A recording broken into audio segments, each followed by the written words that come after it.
Ayan mga kababayan, at napalitan na nga po ng bagong Senate President, no? At naging si Alan Peter Cayetano na. At sabi niya ay hindi daw po ito tungkol sa impeachment complaint ni Sara Duterte.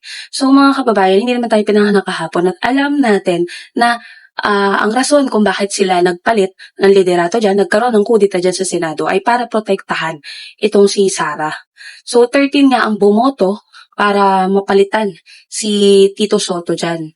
At ito si Bato de la Rosa ay pumasok sa Senado para lang bumoto. 'Di ba? Unang pasok mo 'yun kagad. Imbes na magtrabaho, kumbaga gawin mo yung role mo, no, bilang senador, ay pumasok ka lang dahil gusto mo lang bumoto at patalsikin nga si Tito Soto dahil nga po ang main agenda talaga nila ay itigil or kumbaga harangin itong impeachment complaint ni Sara Duterte. So, alam nyo hindi na nila tayo kailangan pang lokohin, bulahin, hindi na nila kailangan magpanggap.